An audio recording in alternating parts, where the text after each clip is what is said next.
It's there!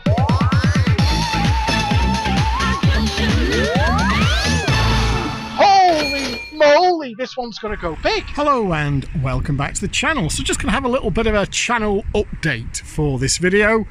And the short version is, frankly, that we're pretty much done now on the Fruit Machine / Fruit Machine emulation re-uploads. There's just 2 or 3 videos left now, which I've kind of left to last because they're a bit at the shitty end. I was going to create a whole new playlist called Dregsy Dregworth just for these stragglers, but I will just re-upload them on the normal re-upload playlist. They were on the old channel. They're kind of redundant now. There's a Bonanza video which has got terrible audio on it. There's the Beginner's Guide to Fruit Machine Emulation, which was rendered irrelevant as soon as Chris released, I think it was version 19 of the emulator that had the proper installer, wasn't it? And 1 or 2 others, I can't remember what, but not much left in the tank now on the re-upload front. I'm also going to re-upload, there's a handful of the video games ones that I did.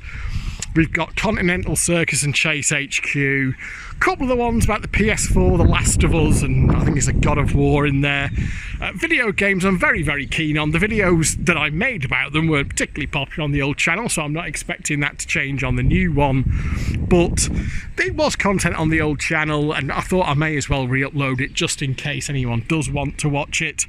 I'm also going to re-upload a small number of online slots videos, not just the session videos, because they were just kind of a moment in time, but the ones where I cover a specific issue, like I think the Crazy Time one, how the Crazy Time wheel could be controlled, that No Limit City slot, Mental, where I started talking about the Manhunter video game and how you can do that kind of theme properly.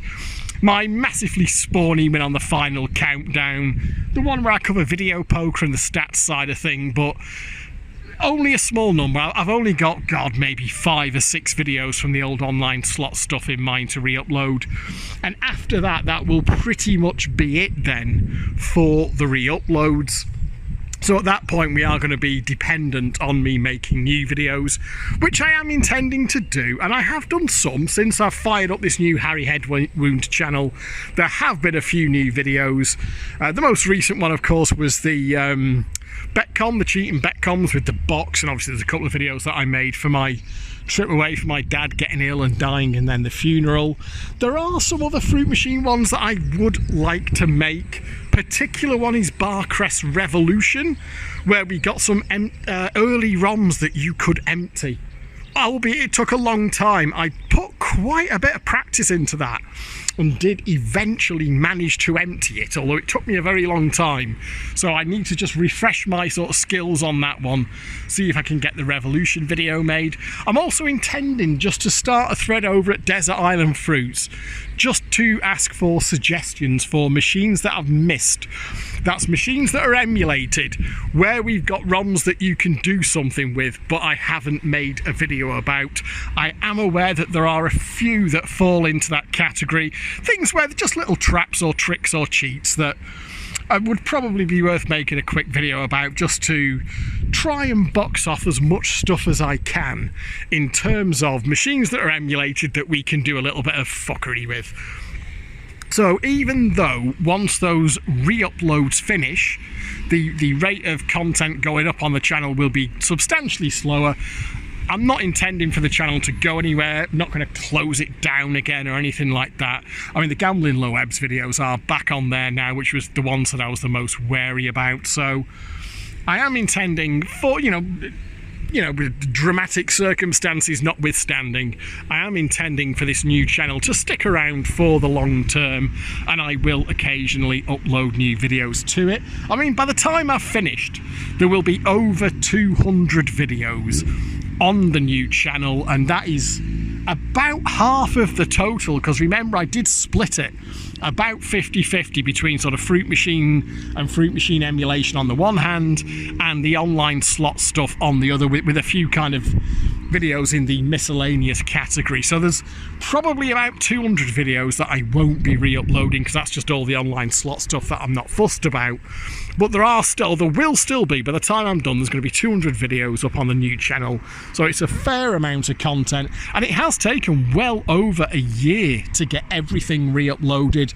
I have been re-uploading videos every, 2, 3, 4 days in the main, and it's taken us a year to get to this point, or well over a year. I think it's about 15, 16 months, in fact, to actually get to the point where pretty much everything is back up. So there are just a few more videos to come that I will be re-uploading. Don't be surprised when the video game stuff and a couple of online slots videos and that kind of thing turns up. That basically means that I have exhausted the Fruit Machine and the Fruit Machine emulation content. That was my priority. That was the stuff that I really wanted to get back up, and that was the stuff that I cared about. The online slot stuff in the main I always considered, frankly, to be far more disposable, but there are still a few videos of, well, I don't want to say of note per se, but a few videos that I would like to be back up from that category. But other than that, we are basically there now on the re-uploads.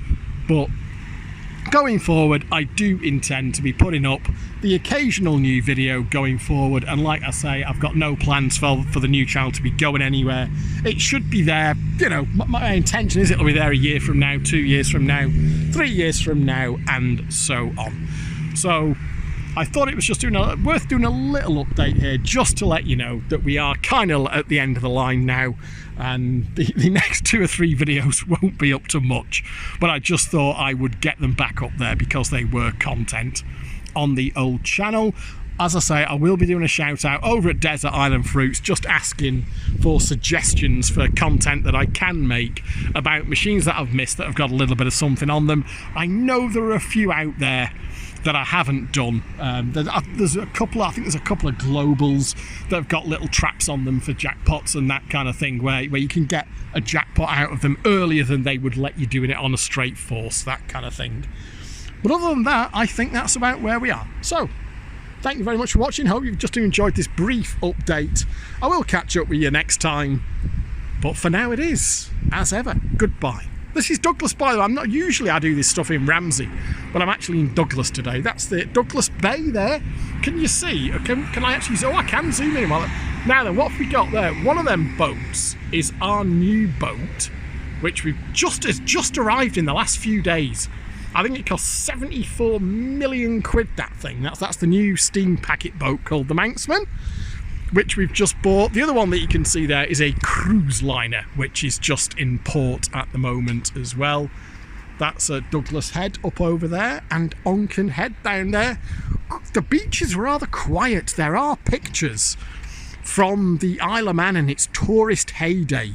The Isle of Man was a big tourism destination from like the sort of late 1800s. When coming to the Isle of Man, if you lived in the UK or if you lived in England, the Isle of Man was quite an exotic destination. Because, of course, you weren't flying anywhere. So, getting on a boat to go to an island was quite a big deal. And right the way through the sort of 20th century, up to about the 1960s, the thing that really did for the Isle of Man in terms of tourism was the cheap package holiday, when flying became not the preserve of the wealthy, but something that people on relatively sort of modest incomes or kind of middle earners could afford. Because of course, in the early half of the 20th century, flight was a thing. Commercial flight was a thing through the 1920s, 30s and 40s, but it was very expensive. It was the preserve of the wealthy.